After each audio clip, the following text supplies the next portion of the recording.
Hi everyone, welcome to MBA Pathshala. Hope you're doing well. This is Vijay, your content and LRD mentor. Right, चलो. So this is day 3 of the best of CAT LRDI section. ठीक है, इस particular series में हमने start करा है cat के best जितने भी आज तक के सेट्स आए हुए हैं. ठीक है, अच्छे जो प्रॉब्लम्स हैं, थोड़े लॉजिकल एंड कैलकुलेटिव का जो मिक्स है, डिडक्टिव रीजनिंग, सब कुछ का जो मिक्स है, ये सारे सेट्स हम इस पर्टिकुलर सीरीज में कवर करने वाले हैं. Right, and this is going to be a long series. CAT तक इसको हम कंटिन्यू करने वाले हैं. इसमें सारे अच्छे सेट्स हमारे प्रैक्टिस हो जाएंगे. Right, so if you have not seen the first 2 videos, I would strongly encourage you first start with the first session itself. पहले वाले से स्टार्ट कर सकते हो. ठीक है, also you can share with your friends also. Going to help the maximum. Now, before starting, this is just an information about our Lakshya batch. So, if you're a CAT 24 aspirant and is looking for an online batch, ठीक है, अगर आप एक पूरा comprehensive programme चाहते हो starting से and तक with everything included, so this is the batch for you. Right, ये बैच हमारा 18 मार्च से स्टार्ट हुआ था. This is still in the beginning phases. हमने जस्ट स्टार्ट करा हुआ है. पीछे का भी छोटा हुआ है, वो तुम्हें रिकॉर्डेड फॉर्म में मिल जाता है. एंड बाकी जो तुम्हारी जितनी भी डिटेल्स है वो तुम्हें स्क्रीन पे मिल जाएगी. ऑल्सो तुम डिस्क्रिप्शन चेकआउट कर सकते हो, उसमें सारी डिटेल्स तुम्हें क्लियरली है. राइट, तुम्हें नंबर्स भी मिल जाएंगे. You can simply go ahead and call these number. चलो, so without wasting any time let's start the set for today. तो ये set, this is happiness index नाम से फेमस है. ये सेट हमारा क्या 2017 के पेपर में आया था. ठीक है, सो फर्स्ट मैं आपको चाहूंगा कि फर्स्ट आप स्क्रीन को यहाँ पे पॉज करो. First pause the screen, try this set yourself and then proceed on with the rest of the solution. ठीक है, तो चलो, I hope you have tried this set. Now let's start discussing this. Let's try and understand what is given in this. ये particular bar graph क्या represent कर रहा है, ये क्या है, happy and everything. This is a good set because इसमें अगर तुम्हें इंटरप्रिटेशन समझ गए और बेसिकली सिंपल आप ये रियलाइज करोगे इसमें कि this was a kind of set तो एग्जाम सिनेरियो में मे बी इसमें से कुछ पार्शली हम 2-3 क्वेश्चन सॉल्व कर सकते थे और मे बी आगे बढ़ सकते थे इफ टाइम परमिट्स. तो हम उसमें वापस आ जाते particular may be third and fourth problem पे. फर्स्ट एंड सेकंड प्रॉब्लम था very. Let's start with the set. Let's first read this very carefully क्या दिया हुआ है and then will start solving. So, simple happiness index SHI of a country is computed on the basis of 3 parameters: social support, freedom to life choices F, and corruption perception. So, we'll simply call it S, F, and C. S, F, and C के तरीके से हम. Each of these 3 parameters is measured on a scale of 0 to 8 integral values only. तो SFC में जो भी आपको points मिलेंगे वो पॉइंट्स हमारे 0 to 8 के स्केल पे लाई करेंगे. 0, 1, 2, 3, 4, 5, 6, 7, 8. A country is then categorized based on the total score obtained by summing the scores of all the 3 parameters as shown in the following table. तो इंपॉर्टेंट यहाँ पे बेसिकली ये है कि किसी भी कंट्री को S में भी कुछ पॉइंट मिलेगा, F पैरामीटर में भी कुछ पॉइंट मिलेगा, C पैरामीटर में भी कुछ पॉइंट मिलेगा.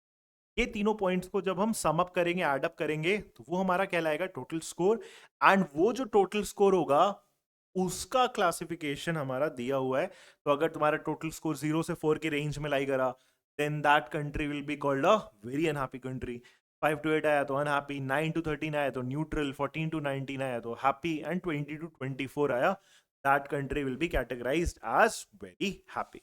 तो तीनों का सम करके हमारा टोटल स्कोर फिगर आउट हो. Then the following diagram depicts the frequency distribution. तो हो सकता है तुम्हें ये नया टर्म मिला होगा, हम डिटेल में समझते हैं. The following diagram depicts the frequency distribution of the scores in S, F, and C of 10 countries A, B, C, D, E, Varsa, V, W, X, and Y, and Zuma also. तो A, B, C, D, E है, V, W, X, Y, and Z है. Now समझते हैं frequency distribution का मतलब क्या हो. Frequency distribution of the scores in S, F, and C. देखो यार, इसका पता है क्या मीनिंग है यहाँ पे. इसमें जैसे कलर कोडिंग के हिसाब से रीड करना स्टार्ट करेंगे. सबसे पहले ब्लू कलर. अब ब्लू कलर में ये क्या कहना चाहता है कि मेरे को क्या मिला था, frequency distribution of the scores. तो ये जो 3 है ना, ये तुम्हारा एक तरीके से स्कोर है. तो ये एस पैरामीटर में 3 जो स्कोर है वो कितनी बार आया है, कितनी बार आने का मतलब कितनी कंट्रीज को मिला है.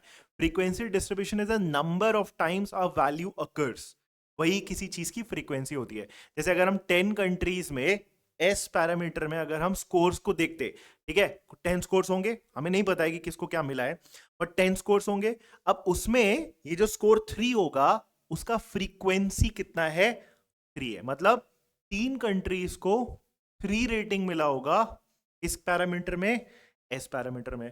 सिमिलरली अगला ब्लू तुम्हें यहां दिखता है, अगला ब्लू मतलब 4 जो स्कोर है वो कितनी बार आया है, 3 बार आया है, मतलब 3 कंट्रीज को तुम्हारा 4 मिलेगा। अच्छा, इसमें नोटिस करोगे तो तुम्हारा ब्लू नहीं है, इसका सिंपल मीनिंग ही यही है कि एस पैरामीटर में किसी को भी 1 नहीं मिला है स्कोर, किसी को 2 भी नहीं मिला है, तो जहां जहां है वहीं पे अल्टीमेटली आएगा। अब ये ऐसे भी समझना कि ये ब्लू के जितने भी टोटल नंबर है ना, ये फिर एड अप करके क्या बनना चाहिए, it should add up to the total number of countries.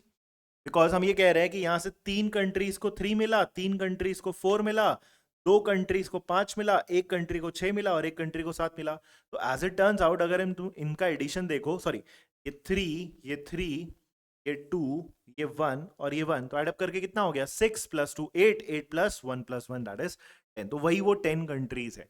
Frequency distribution ultimately अगर आप ऐड करोगे तो it should total up to the number of values जिसमें स्कोर्स डिस्ट्रीब्यूट।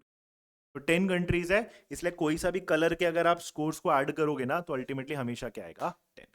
तो आई होप तुम्हें ये पहला वाला पार्ट और ये सबसे क्रूशियल पार्ट है to understand what is frequency distribution. Because इसमें अगर आप फ्रीक्वेंसी डिस्ट्रीब्यूशन नहीं समझ पाते तो फिर प्रॉब्लम है। तो ये थोड़ा बहुत आपसे एक्सपेक्ट करते हैं कि बेसिक चीजें आपको एटलीस्ट आनी चाहिए। फ्रीक्वेंसी डिस्ट्रीब्यूशन क्या होता है, बेसिक स्टार्ट्स के टर्म्स, राइट। एक रिसेंट पेपर में, अभी अपना 2023 के पेपर में मीन, मीडियन, मोड, ये वर्ड्स भी यूज करे गए थे।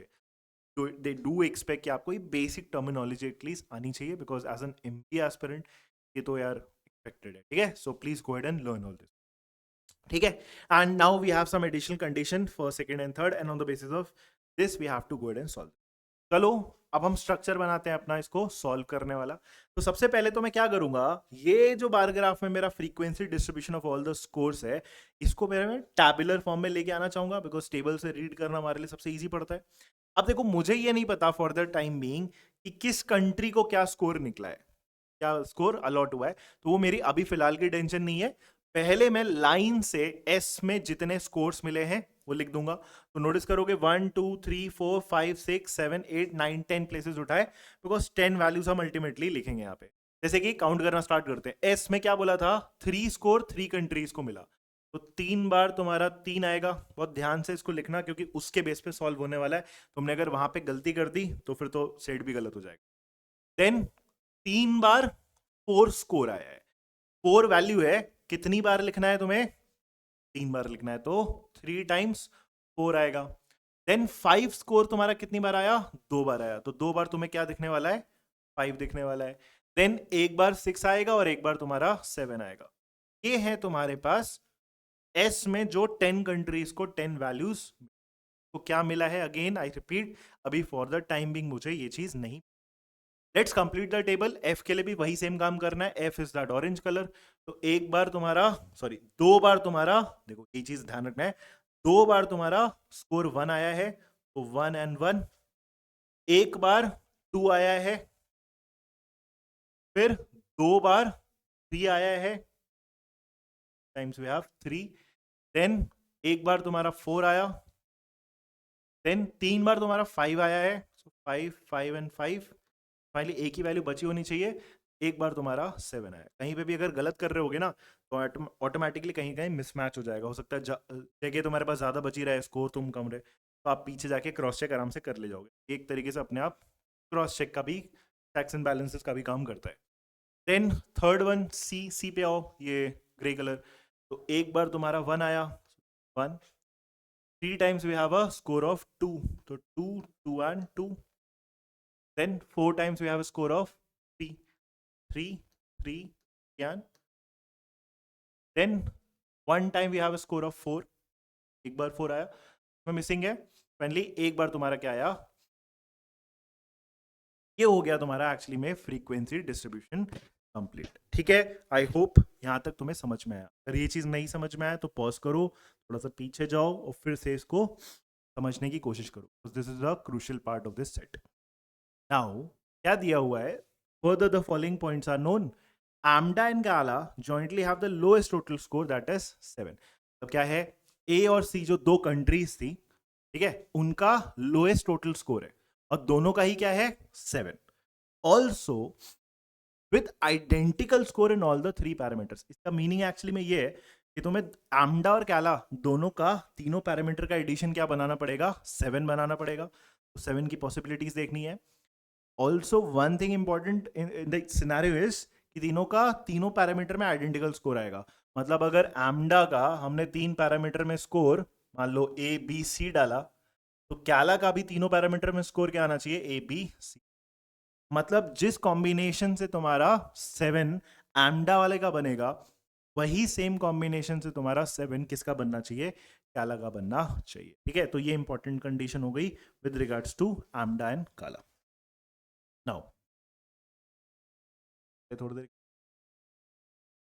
सेकेंड पॉइंट पढ़ते हैं पहले। Zuma has a total score of 17। तो 17 के बेस पे आप ये एटलीस्ट समझ सकते हो कि 17 का मतलब हमारा 14 से 19 की रेंज में आया। So Zuma is a happy country. Amda and Kaila के लिए भी देख लो, तो 7 है तो मतलब वो अनहैप्पी है।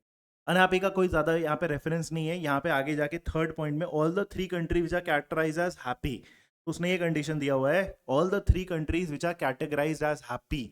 तो ये क्लू भी दे रहा है एक तरीके से, there are only 3 countries which are categorized as E. तो Zuma has to be one of them, because happy का मतलब 14 to 19 होता है और Zuma का कितना है, 17 है। So it definitely belongs into that range.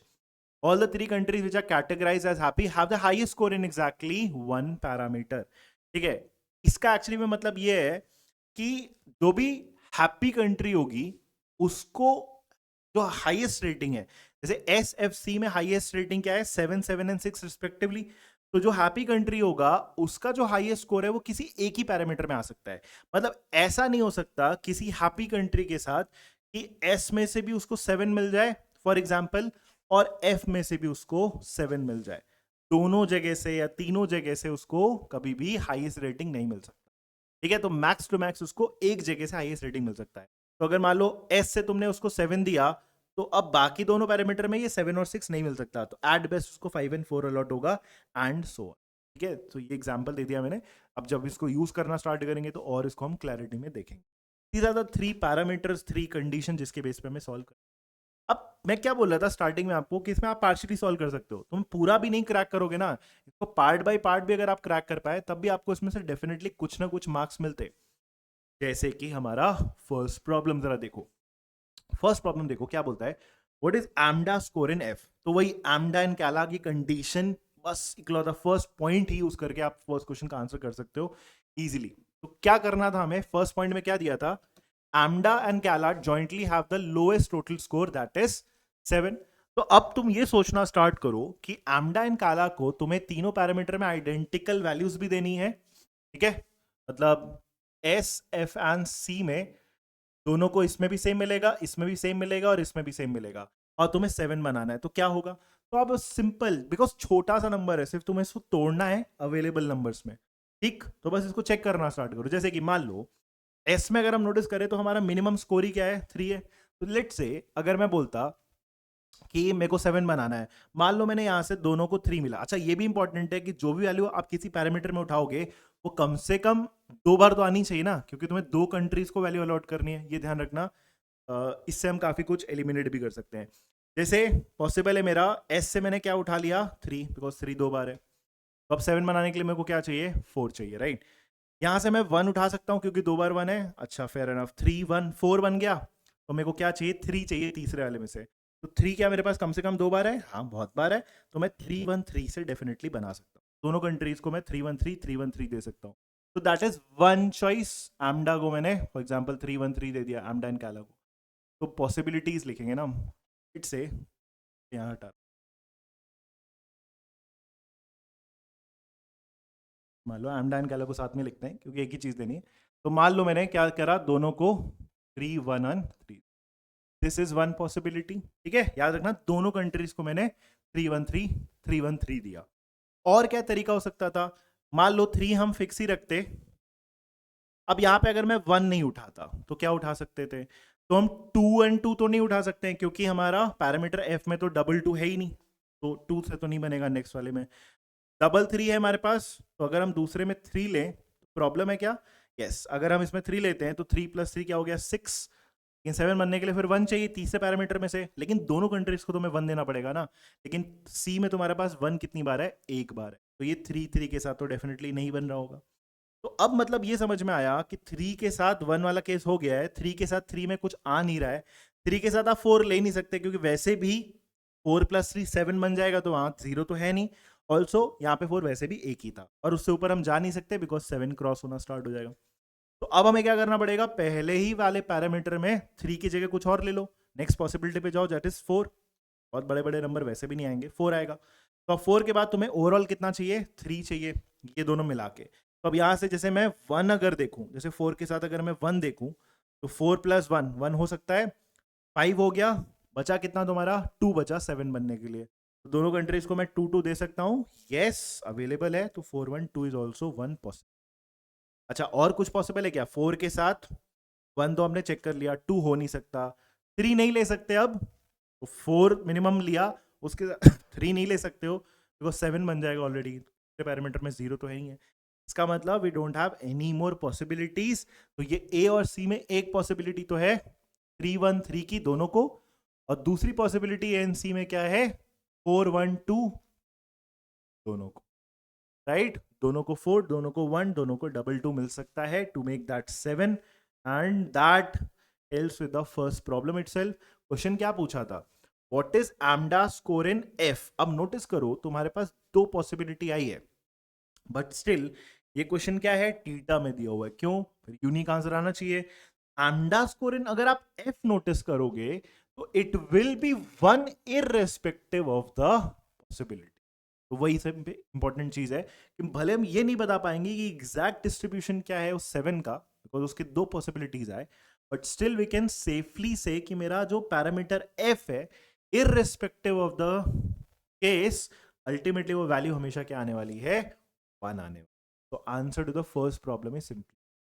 तो आई होप तुम्हें समझ में आया कि फर्स्ट क्वेश्चन इतना ज्यादा डिफिकल्ट नहीं है, बस वो एग्जाम सिनेरियो में देखने में आपको लगता है फ्रीक्वेंसी डिस्ट्रीब्यूशन है, कठिन कुछ दिया होगा, इसका बहुत ज्यादा कुछ रेलेवेंस होगा, ऐसा नहीं है। थोड़ा पेशेंस रखना पड़ता है एग्जाम में, अगर आप पेशेंस रखोगे तो फर्स्ट प्रॉब्लम डेफिनेटली आपका सॉल्व, एक्चुअली में सेकंड भी हो जाएगा, आओ इसको हम पढ़ना स्टार्ट। ठीक है, तो first one is I hope clear. Now second one, what is Zuma score in S. तो ज़ूमा के अराउंड कंडीशन जो दी होगी उसी के बेस पे निकलेगा। अब ज़ूमा का स्कोर इन एस चेक करना है, आओ ज़ूमा का नंबर बनाते हैं। अब ज़ूमा के बारे में क्या क्या इंफॉर्मेशन थी, पहला तो ये direct Zuma has a total score of 17। also from that third condition which we discussed little while ago, third condition मेरा क्या दिया था, all the 3 countries which are categorized as happy have the highest score in exactly one parameter। मतलब किसी भी country का highest value अगर वो हैप्पी कंट्री है, किसी भी कंट्री का जो हाईएस्ट है वो किसी एक ही पैरामीटर में आ सकता है। यहां से 7 लिया तो अब यहां से 7 और 6 नहीं ले सकते, ये वाला 7 लिया तो यहां से 7 और 6 नहीं ले सकते, और ये वाला अगर 6 लिया जो कि इस पैरामीटर का हाईएस्ट वैल्यू है, तो यहां से तुम 7 नहीं ले सकते, उसे नीचे जाना पड़ेगा उन पैरामीटर्स में। अभी क्यों डिस्कस कर रहा हूं, बिकॉज अगर आप नोटिस करो तो ये जो 17 है ना, ये 17 इस रेंज में लाई करता है, इस रेंज में अगर लाई करता है तो that makes this Zuma country happy country. तो हैप्पी के साथ जो कंडीशन है ये वाली, वो ज़ूमा पे एप्लीकेबल है। अब आप ये सोचना स्टार्ट करो कि ज़ूमा का ये 17 किन 3 नंबर के एडिशन से बनेगा विद दिस कंडीशन। तो अब जरा अगर मैं ध्यान से नोटिस करूं ना, जैसे एक चीज निकाल लो आपके काम ही आएगी, what is the maximum possible score a country can get. Maximum possible score किसी कंट्री का क्या आ सकता है, उस क्वेश्चन को अगर हम साइड में भी रखते हैं, मैक्सिमम पॉसिबल स्कोर क्या आ सकता है हैप्पी कंट्री का। जैसे अगर कोई कंट्री हैप्पी है तो मैक्सिमम कब एडिशन आएगा 3 वैल्यूज का, जब इधर से वैल्यू सेलेक्ट कर रहोगे, इधर तो ऑब्वियसली छोटी वैल्यूज है ना, इतना तो हमें सेंस बनना चाहिए, मैक्सिमम वैल्यूज इधर की वैल्यूज से ही कंबाइन कर करके आएगा। नाउ अगर मैं आपसे ये पूछूं मैक्सिमम वैल्यू आप क्या बना सकते हो किसी भी हैप्पी कंट्री का, तो let's start checking, right, check करना स्टार्ट करते हैं। एस एफ एंड सी में क्या क्या हम डाल सकते हैं। मान लो एस में मैंने मैक्सिमम वैल्यू दे दी, इसमें एस का मैक्सिमम दे दिया मैंने, दैट इज 7। अब बात इतनी सी है कि अगर तुमने ये 7 सेलेक्ट कर लिया है ना, कलर यूज करते हैं क्लियर हो जाएगा, मान लो तुमने अगर ये 7 सेलेक्ट कर लिया है, तो अब यहां से हमने बार बार बोला ये 7 और 6 नहीं उठ सकते बिकॉज हैप्पी कंट्री में मैक्सिमम स्कोर एक ही पैरामीटर से आ सकता है, बाकी के पैरामीटर से फिर मैक्सिमम वैल्यू नहीं उठा सकते। तो यहाँ 7 आया तो यहाँ पे 7 और 6 नहीं आ सकता। तो what can be the maximum sum then? जब हम यहाँ से 7 उठाएंगे तो फिर मैक्सिमम बनाने के लिए फिर मैक्सिमम पॉसिबल लेंगे, तो ये दोनों तो नहीं ले सकते हो, उससे जस्ट नीचे की वैल्यू हम फिर लेंगे ना। तो 7 के साथ मैक्सिमम हम 5 एंड 4 का कॉम्बिनेशन बना सकते हैं, 7 5 4। तो ये एडिशन मेरा कितना आ जाएगा, 9 + 7 16 बना। ठीक है, अभी हम सम देख रहे हैं। अच्छा, इसके साथ ही मान लो इसकी जगह पे ये अगर मैंने नहीं उठाया होता, let's take the next case, अगर मैंने ये वाला 7 उठा के अगर एफ में से 7 उठाया होता, यहाँ पे 7 उठाया होता, तो फिर मैं मैक्सिमम सम कितना बना सकता था 7 के साथ? फिर मैं मैक्सिमम बनाने के लिए यहाँ का 6 उठाता और यहाँ का 4 उठाता। आई होप वही आपको क्लियर हो रहा है, क्योंकि ये 7 उठ चुका है तो अब ये 7 और 6 नहीं आ सकता। तो मैक्सिमम कब आएगा? जब आप मैक्सिमम पॉसिबल लो बाकी दोनों पैरामीटर का। तो क्या होगा, 6 7 एंड 4, सो 6 7 एंड 4 फिर मेरा एडिशन आएगा। Now this is becoming 17। थोड़ा आपको क्लिक करना स्टार्ट करेगा वो 17 कैसे बन सकता है। बट लेट्स नॉट रश, एक और पॉसिबिलिटी भी तो है। Let's go to that third possibility. अगर मैं मैक्सिमम अपनी जो वैल्यू है वो कहाँ से उठाऊं, किस पैरामीटर से? सी से। लेट्स से यहाँ का मैक्सिमम अगर आया तो फिर अगर ये 6 आया तो ये दोनों 7 नहीं आ सकता, तो फिर मैक्सिमम क्या आएगा, इसका 6 लेके और इसका 5 लेके। तो फिर मेरा एडिशन कितना बनेगा, 6 5 एंड 6 से, 6 5 एंड 6 से, दिस इज ऑल्सो। तो मेरा इसमें सिंपल सा मतलब ये है, एक्चुअली में मेरे पास ये जिस तरीके से वैल्यूज दी है ना, उससे मैं ये सिंपली डिड्यूस कर सकता हूं कि जो भी मेरी हैप्पी कंट्री होगी, भले ही यहां पे तुम्हें दिख रहा है कि 14 से 19 के रेंज में जो भी कंट्री आएगी वो हैप्पी आएगी, but because of the scores and because of this third condition, maximum जो एडिशन हो सकता है, मैक्सिमम जो टोटल हो सकता है for any happy country, that can be a max of 17। 17 से ऊपर किसी भी, बिकॉज ऑफ दी स्कोर्स, 17 से ऊपर किसी भी कंट्री का स्कोर नहीं जा सकता if that country is categorized as happy. I hope that point is clear. Now coming back to this problem, अगर तुम यहां पे नोटिस करो तो तुम्हें किसके बारे में पूछा गया है, व्हाट इज जुमा स्कोर इन एस? तो जुमा का तो हमें पता है कि 17 बनना है। अब ध्यान इतना देना कि तुम्हारा 17 ना दो तरीके से बन सकता था, जैसे कि ए और सी में दो तरीके से बना था ना, जुमा का भी दो तरीके से तुम्हारा ये 17 बन सकता है। अब वो तरीके क्या है, 6 7 4 एंड 6 5 6, दो पॉसिबिलिटी है। बट क्वेश्चन तो तुम्हारा टीटा है। Y theta? बिकॉज अगर ध्यान से देखोगे तो तुम्हारा किस में पूछा है जुमा का score, in parameter S, S F and C first वाला। Again irrespective of the case कौन सा बनता है, मुझे ये क्लियर है कि पैरामीटर एस में सेमी नंबर आएगा and that is going to be, इसलिए सेकंड का answer Juma score in S भी क्या आ जाएगा हमारा, right. I hope this is clear to everyone. यही हमारा मैक्सिमम पॉसिबल स्कोर भी हो सकता था, और 17 एक्चुअली दो तरीके से बन सकता है। जुमा का जो स्कोर है 17, इनमें से कोई एक पॉसिबिलिटी लेगा, वो हमें नहीं पता कि क्या एग्जैक्टली बन रहा है, वो पूछा भी नहीं है, वो बस एस का स्कोर पूछा है। तो इररेस्पेक्टिव कौन सा बनता है, जुमा का एस में स्कोर हमेशा क्या आएगा, right. I hope this is clear to everyone. Now जो हमारा थर्ड क्वेश्चन है ना, उसका जो डिस्कशन है उसमें अभी जो आपने ये सब डिड्यूस करा, ये जो लिखा ना, ये हेल्प करेगा। कैसे हेल्प करेगा, देखो नेक्स्ट पूछा क्या पहले वो पढ़ लो और फिर थर्ड पॉइंट पे वापस जाएंगे। थर्ड क्वेश्चन क्या है, Benga and Delma, two countries categorise as happy. तो पहली चीज तो ये, there were three countries which are categorise as happy, one of them is Juma. और ये थर्ड कंडीशन क्या इंफॉर्मेशन देता है, Benga and Delma two countries categorise as happy, तो मतलब बचे हुए दो कंट्रीज बेंगा और Delma categorise as happy are tied with the same total score. अब वो भी हैप्पी कंट्री है, उनके साथ ये वाली कंडीशन भी चलेगी, और उनका ये बोलता है कि उनका जो स्कोर आया ना वो सेम आया। सबसे इंपॉर्टेंट पॉइंट कि उन दोनों का हैप्पी कंट्री का स्कोर क्या रखना है, सेम रखना है। फिर आगे, what is the maximum score they can have. अब यहां पे थोड़ा सा इंट्यूटिवली क्लिक जा सकते हैं। कैसे जा सकते हैं, देखो हैप्पी कंट्री का हमें पता है कि मैक्सिमम पॉसिबल स्कोर क्या हो सकता था, 17, और 17 बनने का मुझे पता है कि दो ही तरीका था, जिसमें से अब ये पूरा चेन समझना, हैप्पी कंट्री 3 कंट्रीज है, राइट, और हमने ये भी बोला कि हैप्पी कंट्री का मैक्सिमम पॉसिबल टोटल क्या बन सकता है, 17 बन सकता है। एंड ऑल्सो 17 बनने के मेरे पास ओवरऑल 2 तरीके आए थे, ये दोनों, जिसमें से मुझे पता है कि जूमा एक पॉसिबिलिटी तो डेफिनेटली लेने वाला है। नाउ 17 फिर एक ही तरीका बचेगा ना, तो आप मैक्स टू मैक्स एक कंट्री को और 17 दे सकते हो। अभी 17 पे क्यों फोकस कर रहा हूं, बिकॉज हमारा क्वेश्चन क्या है, व्हाट इज द मैक्सिमम। तो मैं तो चाहूंगा ना कि ये बेंगा और डेल्मा जो कंट्रीज हैं उनको मैक्सिमम टोटल दूं, लेकिन अब मैं वो जो मैक्सिमम टोटल है वो 17 नहीं दे सकता, बिकॉज 17 दो तरीके से बना था, एक तरीका जेड जूमा के पास गया, एक ही 17 बनने का तरीका बचा है, लेकिन मेरे को तो 2 कंट्रीज को सेम देना है, hence 17 will definitely be not possible, right. I hope this is clear now. अब हमारा नेक्स्ट थॉट किस पे जाएगा, भाई 16 बन सकता है क्या दोनों का। तो 16 बनने का मतलब समझ रहे हो कि तुम 2 तरीके से 16 बना पाओ। एक तरीका तो मुझे 16 बनने का पता था जब मैंने इन 3 में से ये वाला मैक्सिमम उठाया। तो अब देखो, मैक्सिमम सम्स बनाने के लिए आपने 3 केसेस बना लिए, जब ये मैक्सिमम उठा, ये दोनों उठा, ये मैक्सिमम उठा, ये 6 और 4 उठा, यहां से ये 6 मैक्सिमम उठा और यहां से 6 5 उठा। ये 3 केसेस बने, 2 से 17 बना था, 1 से 16 बना था।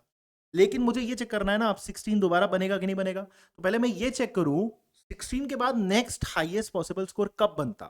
तो अब ये है कि इसमें से मैक्सिमम लेके तो तुम्हारे पास ये 3 नंबर बने, उसके बाद मेरा मैक्सिमम एक्चुअली में क्या बन सकता था। तो आप सीधा सोचोगे तो एक्चुअली में तुम्हारा मैक्सिमम कब बनेगा, जब यहां से तो तीनों केस तुम उठा चुके हो, ठीक। दूसरा पॉसिबिलिटी इसके बाद क्या है कि मैं सेकंड हाईएस्ट वैल्यू तीनों की उठा लूं, राइट, और इधर नहीं जाएंगे, पहले तो मैं यही तीनों का सेकंड हाईएस्ट उठा लूं। तो 6 5 एंड 4 से एडिशन अगर आप चेक करोगे तो वो क्या बनता है तुम्हारा 50।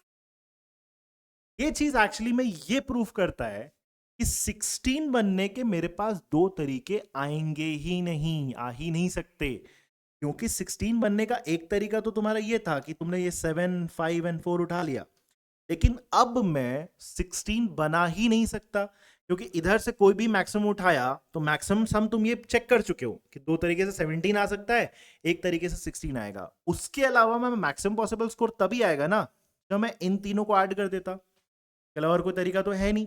इन तीनों को ऐड करता तो मेरा सम कितना आता 15, मतलब 16 is also not possible for 2 country. किसी एक कंट्री को देना होता तो फिर भी हम 16 दे लेते, लेकिन 2 कंट्रीज को देना है तो हम 16 अब नहीं दे सकते, तो 2 तरीके से 16 नहीं बन सकता। आई होप ये सेंस सबको बन रहा है, थोड़ा सोच के देखना। मैक्सिमम पॉसिबिलिटीज हम देखना चाह रहे हैं, 17 2 तरीके से बना, यस, लेकिन 16 सिर्फ एक तरीके से बन सकता है। उसके बाद जो डायरेक्टली पॉसिबल स्कोर होगा next maximum, that is going to be 50, तो 16 तो नहीं होगा। अब मेरा बस इसमें ये पूरा पर्सपेक्टिव आना चाहिए कि मैं अभी भी मैक्सिमाइज तो करना ही चाह रहा, 17 नहीं हो सकता, 16 नहीं हो सकता, तो मैं क्या करता हूँ ना, थोड़ा सा यहाँ से रिमूव करता हूँ, या चलेगा अपने को। मैं क्या सोचूंगा, देखो मेरे को मैक्सिमम बनाना है, तो मैं ट्राई करूंगा कि अब 16 तो चलो 2 तरीके से नहीं बन सकता, क्या मेरा 15 2 तरीके से बन सकता है। अगर मेरा 15 2 तरीके मैंने ढूंढ लिए तो वेल एंड गुड, मेरा सीधा सीधा आंसर आ जाएगा, ठीक है। अब देखो 15 2 तरीके से बनाना है, ऑल्सो जूमा का भी सेटिस्फाइड रखना है, तो बस आपको ना थोड़ा सा चेक करना पड़ेगा। 15 डेफिनेटली आंसर है आपका, आप चाहो तो बस इसमें चेक भी कर सकते हो कि कैसे बनने वाला है। तो जैसे देखो जूमा का ये 17 था फॉर एग्जाम्पल, कैसे बना, मान लो आपने सभी केस उठा लो, जैसे मान लो पहला वाला ही जूमा का, मान लो तुमने 17 इससे बनाया 6 7 एंड 4, राइट, तो तुमने यहां से 6 उठाया, यहां से तुमने 7 उठाया और यहां से तुमने 4 उठाया, ये तुमने ब्लॉक कर दिया ना। अब और किसी कंट्री को ये नहीं दोगे, ठीक है, इसमें मार्कर डाल देते हैं, 6 है, यहां से 7 उठाया और यहां से तुमने 4 उठाया, ठीक। अब हम चाह रहे हैं कि वो जो दोनों बची हुई कंट्रीज है बेंगा और डेल्मा, उन दोनों का क्या बन जाए, 15 ईच बन जाए। अब 15 कैसे बनेगा वो चेक करना हम स्टार्ट करेंगे। जैसे कि मैं क्या कर सकता हूं, देखो थोड़ा सा डिफरेंट कलर यूज करते हैं और क्लियर रहेगा अपने को। अब ये उठाया तुमने 6 7 और 4 उठाया ना, अब मैं जो बची हुई 2 कंट्रीज है, मान लो एक 15 मुझे दिख रहा है कि अगर मैं यहां से सपोज ये 7 उठा लूं, ठीक है, यहां से मैं ये 5 उठा लूं, 7 + 5 इज 12, और 15 बनने के लिए यहां से मैं क्या उठा लूं, 3 उठा लूं, राइट। सो ये मेरे पास 7 5 और 3, तो मेरा एक 12 आ जाएगा। ठीक, अब इसके बाद और 12 कैसे बन सकता है, सॉरी और 15 कैसे बन सकता है? 7, 5 एंड 3 से तो एक मेरा 15 बन गया। अच्छा, अब यहां से बची हुई जो कंट्री है उसको कैसे बना सकता हूं? तो मुझे यहाँ पे दिख रहा है जैसे कि अगर मैं यहाँ से 6 उठा लूं, ठीक है, 6 आ गया। ये सब कुछ यूज कर चुके हो तो ये यूज नहीं कर सकते। 6 के बाद मे बी मैं यहां से 5 उठा लूं, ठीक है, 6 के साथ 5 आ गया, कितना बन गया हमारा 12। अब मैं यहां से कहीं से 3 उठा लूं, ये प्रॉब्लम थोड़ी ना, मेरे को 15 बनने से मतलब है, क्योंकि 15 से ऊपर हम जा नहीं पा रहे, 16 17 पॉसिबल ही नहीं है। 15 बस मेरे को ये देखना है कि बन भी पा रहा है कि नहीं बन पा रहा। तो यस डेफिनेटली यहां से 6, यहां से 5 और यहां से 3 एक कंट्री को दे दिया। फिर यहां से यहां से 7, यहां से 5 और यहां से 3 दूसरी कंट्री को दे दिया। दोनों केसेस में 15 का सम भी बन रहा है, और ये जो हमारी जूमा था उसमें कोई कॉन्ट्रडिक्शन भी नहीं आ रहा है। जूमा को फिर हमने आराम से 6, 7 और 4 से 17 बनने दिया, हेंस 15 बन रहा है and that was the maximum possible. तो डेफिनेटली फिर मेरा थर्ड का आंसर क्या हो जाएगा? 15 is a maximum score they can actually have, right? I hope this is clear to everyone, right? तो ये हमारा क्या बन गया, हमारा 15 नाउ। तो थोड़ा ये सोचने वाला प्रॉब्लम था, इसीलिए बोल रहा हूँ एग्जाम सिनारियो में फर्स्ट एंड सेकंड डेफिनेटली डोएबल थे। थर्ड पे आते आते थोड़ा सा आपको लॉजिक ज्यादा सोचना पड़ेगा, एंड प्रोबेबली फोर्थ में आपको और ज्यादा उससे एक स्टेप ज्यादा सोचना पड़ेगा। Now let's start thinking about the fourth problem कि उसको हम कैसे कर सकते हैं। तो I will just clear this up, आपको इन सब की जरूरत नहीं है।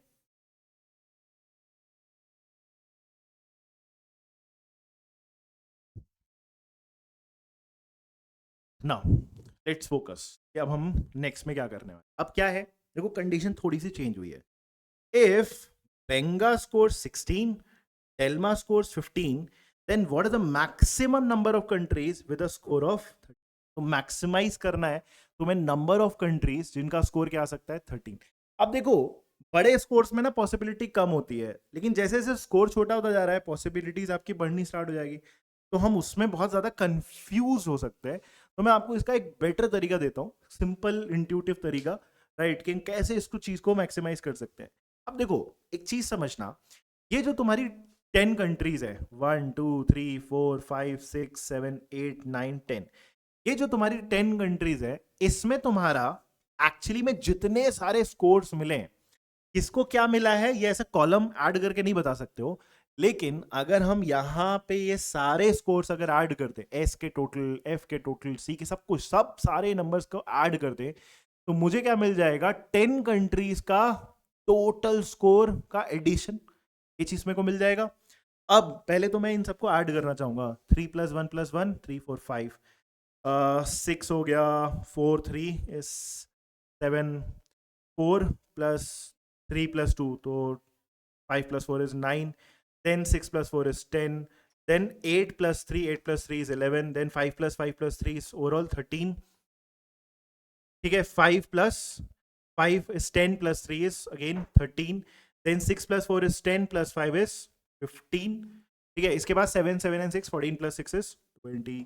अब इनको ऐड कर लो तो तुम्हारा सारे 10 कंट्रीज का टोटल एडिशन आ जाएगा। अब देखो कितना बन रहा है ये, 5 6 7, 5 6 7 is 11, 11 + 9 is 20, 27, 27 और 27 और 13, 27 और 13 is 40, 40 + 10 is 50, 61, 61 and 13 is 74, 74 plus 15, 74 plus 15 is 89, 89 plus 20, 89 plus 20 is 109।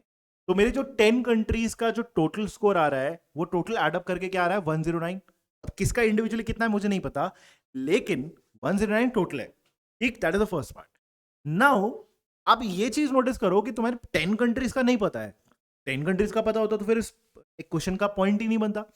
लेकिन मुझे कुछ कंट्रीज का एक्चुअली में पता है, जैसे कि आमडा एंड काला, आमडा एंड काला दोनों का क्या है 7, दो कंट्रीज का तो 7 डेफिनेटली है, ओके।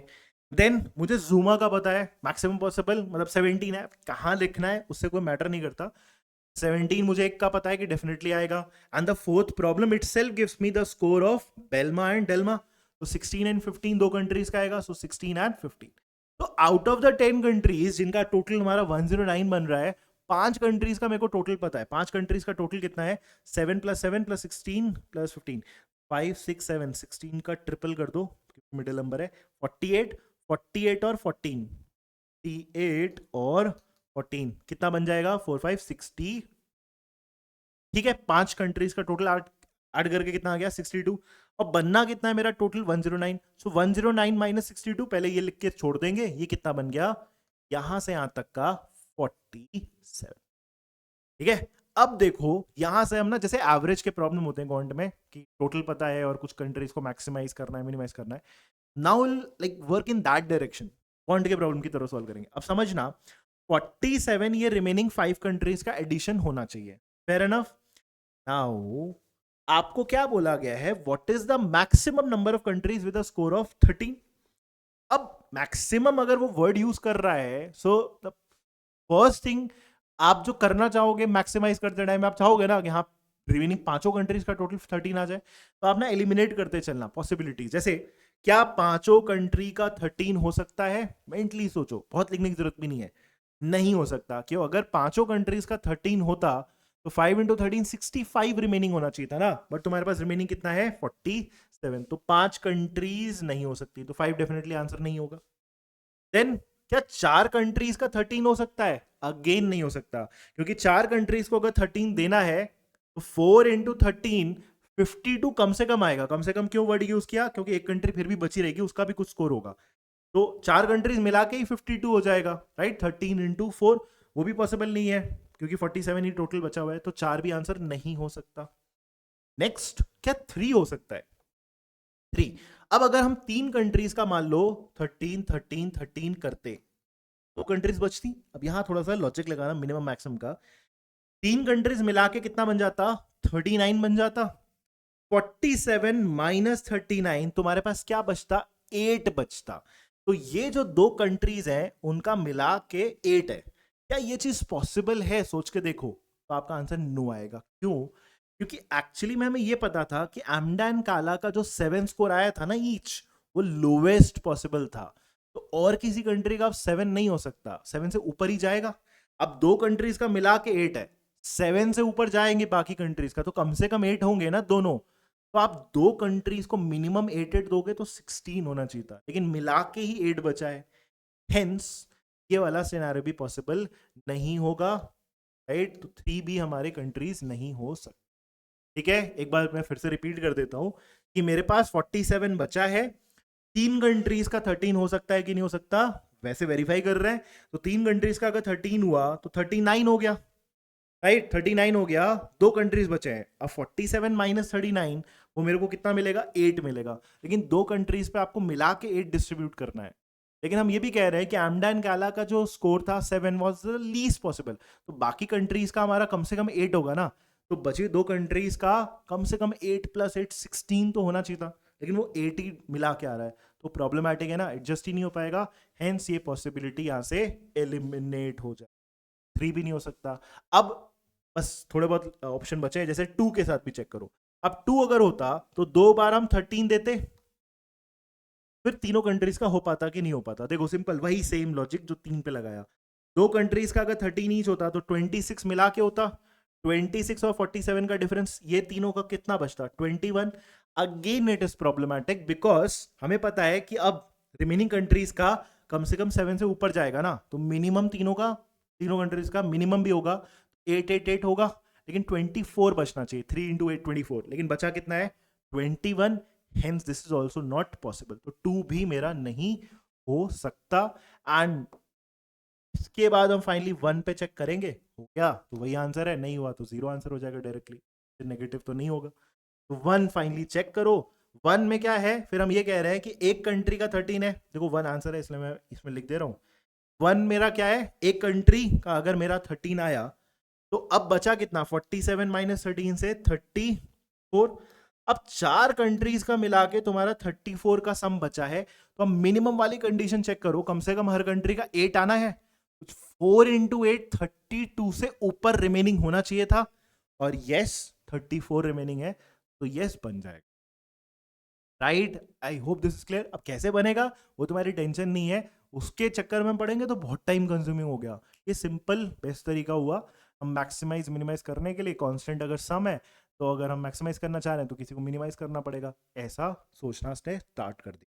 ठीक है, तो लास्ट पार्ट अगेन फिर से रिपीट कर दे रहा हूँ। एक कंट्री का अगर 13 है तो 47 माइनस 13 से 34 बनेगा। अब 4 कंट्रीज का 34 बन सकता है कि नहीं बन सकता, बस ये सोचना है तुम्हें। तो यस बन सकता है, क्योंकि मिनिमम चारों पे क्या आता, 8 आता, तो 8 इंटू 4 32 से ऊपर होना चाहिए, 32 या 32 से ऊपर होना चाहिए। तो हमारे पास 34 है, तो यस कहीं ना कहीं हम डिस्ट्रीब्यूट कर ले जाएंगे। And that makes the answer to the fourth and the final problem.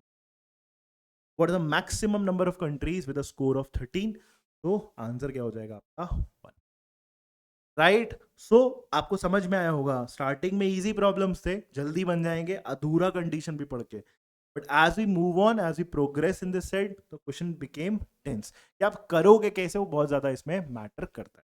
तो I give you a simplest solution to this, क्योंकि कॉम्बिनेशन बनाने में आपको बहुत टाइम लगने वाला है, तो उस तरीके से हम proceed. Right, so this was CAT 2017 question. I hope you have understood this thoroughly।